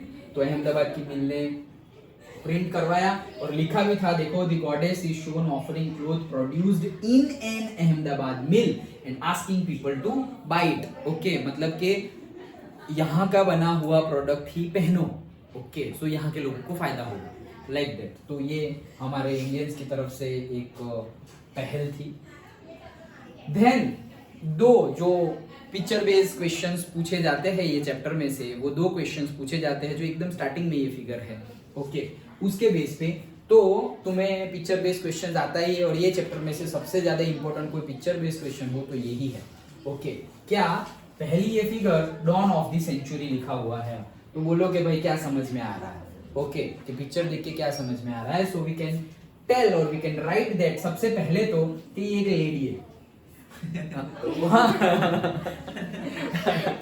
तो जनरली हम जो भी एलिगरी देते हैं, जैसे कि हमने फर्स्ट चैप्टर में दी थी, याद है ना, यूरोप वाला याद है ना, तो जो फर्स्ट चैप्टर में दी थी एलिगरी, वैसे ही यहाँ पर एक लेडी है। क्यों? क्योंकि लेडी हो तो एक जैसे हमने भारत माता बोला, तो एक अपनेपन की, जैसे कि मदर, अपनेपन का ऐसे एहसास होता है। ओके, तो लेडी है, और लेडी कहाँ खड़ी है? लेडी खड़ी हुई है कोई बर्ड जैसे स्ट्रक्चर पे जिसकी विंग्स है, जिसकी क्या है? विंग्स है। ओके, और उनके पीछे क्या क्या है? तो उनके पीछे है ट्रांसफॉर्मर, ट्रैक्टर और इक्विपमेंट्स, मशीन्स, रॉकेट्स, वो सब है। ओके, जितने भी पीछे वाले इमेज है वो। तो मतलब कहना क्या? हंस लो सर, क्या करना चाहती हो? वही हमें पूछेंगे कि कहना क्या चाहते हैं ये लोग। तो इसमें ये कहना चाहेंगे, हम ऐसा लिख सकते हैं कि that lady is describing that जो भी ये सब चल रहा है, मतलब उनके पीछे ये जो है, जो मैकेनिज्म हो रहा है, जो इंडस्ट्रियलाइजेशन हो रहा है, वो इंडस्ट्रियलाइजेशन की वजह से हम अभी से, जैसे विंग्स है तो अभी से हम डायरेक्टली चले जाएंगे फ्यूचर में, मतलब बहुत ज्यादा आगे। फ्लाई करना मतलब आगे चले जाना, तो बहुत ज्यादा आगे चले जाएंगे। Bye E.T. पॉल, वो ये पब्लिश हुआ था ब्रिटेन में, दैट इज 1900। ईयर भी पूछा जाता है कौन से साल में, दैट इज 1900 में। और दूसरी जो इमेज है उसमें से क्या सीखने को मिलता है, तो यहाँ पर दो इमेजेस हैं। ऊपर जो है वो अलादीन है और उसके हाथ में चिराग है। ओके, तुम्हारे साइड नहीं या चिराग शर्मा भी नहीं अलादीन का चिराग। ओके, तो वो क्या शो कर रहे हैं? अलादीन का चिराग लेके बैठा हुआ है वो भाई साहब, और नीचे जो है उसके पास बहुत सारी मशीन और वो, और थोड़ा मतलब टेक्नोलॉजी वाइज हायर लुक में लग रहा है। सो वो क्या कि सपोज ये ईस्ट वर्ल्ड मैप में ये ईस्ट वाले जो नेशंस है इंक्लूडिंग इंडिया, उनको डिस्क्राइब कर रहे हैं, और ये जो टेक्नोलॉजी वाइज जो आगे डेवलप हो रहे हैं जल्दी जल्दी, उनको डिस्क्राइब कर रहे हैं। सो ये ईस्ट को डिस्क्राइब कर रहे हैं, ये नीचे वाला बंदा वेस्ट को डिस्क्राइब कर रहा है। वहां पर अभी भी कल्चरल रिलेटेड सब कुछ चल रहा है जो पहले से चलता था। ये लोग मोर, ऐसा नहीं है वहां का कल्चर खत्म हो गया, लेकिन उनके अंदर जो डे टू डे एक्टिविटी है उसमें कल्चरल कम और टेक्नोलॉजिकल एक्टिविटी और टेक्नोलॉजी का इम्पैक्ट बहुत ज्यादा हो गया है। सो वो दो चीजें हम लिख सकते हैं, ये दो फिगर इंपॉर्टेंट है। ओके, तो ये हमने देखा। देन ये भी पूछा जाता है कि भाई ये क्या है, तो ये स्पिनिंग जेनी है। देन फटाफट ऑफ क्वेश्चंस ही देखते हैं। So when spinning jenny and weaving started in Madras, year पूछा जाएगा, तो 1874 मद्रास में। ओके, और इंडिया कहाँ पे? ये तो स्पिनिंग जेनी और वीविंग का है, लेकिन मैं जूट मिल की बात कर रहा हूँ। Jute mill 1855। नहीं, 1854। वो तो कॉटन मिल इन मुंबई।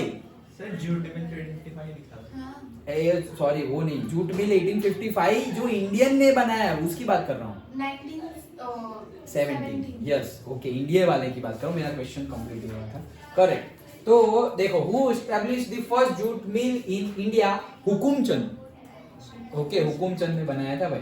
देन वो कौन सा? वही 1917 वाला किसने किया था? हुकुमचंद ने। Then how Indian businessman settle their business in India? तो भाई देयर लिखा हुआ है। Okay, okay, so that is yarn. Yarn से फिर हमने बिजनेस स्टार्ट कर दिया, लोअर लेवल पे चले गए हम थोड़े और। Then how world war was beneficial for Indian businessman, तो ये भी क्वेश्चन बन सकता है। तो भाई मैनचेस्टर का इंपोर्ट बंद हो गया, वो लोग वॉर में ज्यादा इंटरेस्टेड हो गए, अब वो ध्यान कम दे पाते हैं, हम हमारा बिजनेस अच्छे से कर पाते हैं, वही सारी चीज। तो भाई उन लोग का डाउन और हम लोग बहुत ज्यादा वॉर की वजह से, वॉर हमारे लिए हेल्पफुल था, वॉर की वजह से हम बहुत ज्यादा आगे निकल गए हैं। नाउ जैसे हमने पढ़ा था कि दे आर नॉट मतलब वो अपनी जो पोजीशन थी री एक्वायर, ओके, वो अपनी पोजीशन को री एक्वायर नहीं कर पाए। Then how Britishers capture the Indian market for business, तो भाई ये तो हमने देखा अभी कि एडवर्टाइजमेंट करते थे, मेड इन मैनचेस्टर ऐसा लिखते थे, ओके, आगे का नहीं लिखा है मैंने, मतलब मेड इन मैनचेस्टर वैसा लिखते थे, गॉड की इमेज यूज करते थे, कैलेंडर्स का यूज करते थे, वही सारी बातें हैं। Then how Britishers capture the Indian, ये तो लिख लिया हमने। अब ये सारे टर्म्स दी हुई है उनके बीच में कि भाई हु और डेफिनेशन, तो वो पूछा जा सकता है, ओके। तो तुम एक क्विक रिकैप देख लेना, ओके। जैसे इंपॉर्टेंट हमने देखा था वो industrialisation, proto industrialisation, spinning jenny, गोमास्तास, वो जॉबर, ओके, एंटरप्रेन्योर्स गिल्ड, तो ये सारे, ऐसा नहीं है दूसरे भी देखना, बट ये सारे जनरली जो पूछे जाते हैं उनकी बात करना, okay. Then metropolis, vagrant fly, shuttle देखा था ना मैंने, शटर लिखा था बट शटल दोनों वर्ड यूज होते हैं, okay. So that is there. Important dates भी लिखी हुई है। अब सारी रट्टा मारने मत जाना अगर पहले से नहीं है तो, लेकिन इंपॉर्टेंट जो हमारे अंदर जो आई गई ना, कंटेक्स्ट में जो आ गई वो सारी इंपॉर्टेंट है। जैसे कि first cotton mill 1854, 1855 jute mill, okay. फिर डायरेक्टली हम 74 पे चले गए थे, ये रहा, ओके। 1917 पे चले गए थे, ओके। That's it, okay. बहुत ज्यादा पूछे जाने वाले, बाकी सब कुछ तो है ही, ओके। ये भी था द्वारकानाथ टागोरे, डेट्स तो नहीं but Dwarkanath Tagore set up 6 joint stock companies in Bengal, ये हमने देखा था, ओके। हाँ, देन एमसीक्यू भी है तो तुम लोग ट्राई कर लेना, जैसे कि who set up the first jute mill in Kolkata, okay. Then ये तो अभी तुम लोग पढ़ोगे। Which of the following countries faced labour shortage in the 19th century,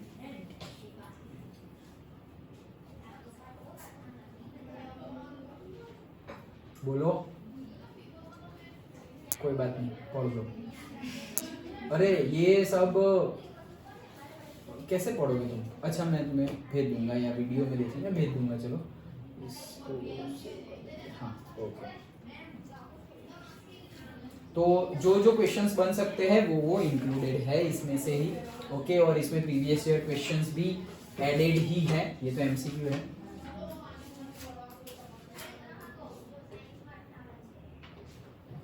ये बड़े क्वेश्चंस जो प्रीवियस ईयर क्वेश्चंस है।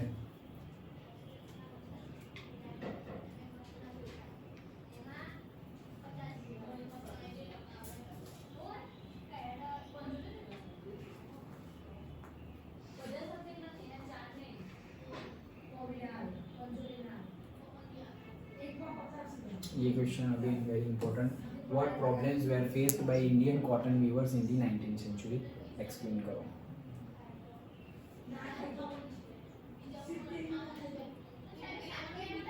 ये सारे क्वेश्चंस भी इंपॉर्टेंट ही हैं। What is proto industrial system, discuss importance, phase industrialisation is called proto, छोटे छोटे हैं बट इंपॉर्टेंट क्वेश्चन ही लिए हैं। फिगर के बेस के क्वेश्चंस, जैसे कि यहाँ पे पूछा है which of the following option best signifies the given image, magic show by E.T. Paul, dawn of the century dance performance, sale of railways, cameras, machines, printing press, ये पीछे जो है वो, and none of the above. कौन बोला none of the above? So ऐसे ही सारे क्वेश्चंस है, ओके। और फिर लास्ट में पता ना चले तो आंसर्स भी है, ओके।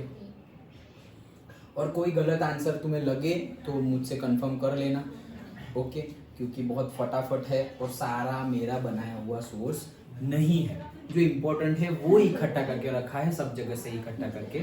सो गलती हो सकती, अरे बुक में हमें गलती मिल रही है तो यहाँ पर भी हो सकती है। तो ऐसा कुछ लगे कि ये सही है तो कंफर्म करो, ओके। सो दैट्स इट, हमारे चैप्टर में इतना था।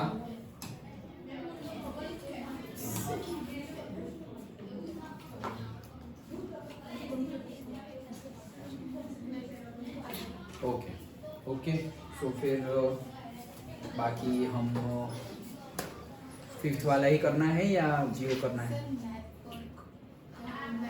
तो पहले क्या करें, मैप करें या फिफ्थ करें? तुम लोग बताओ, उस हिसाब से मैं नोट प्रिपेयर करूँ। सर मैप कर लीजिए। ठीक है, मैप कर लेते हैं। ओके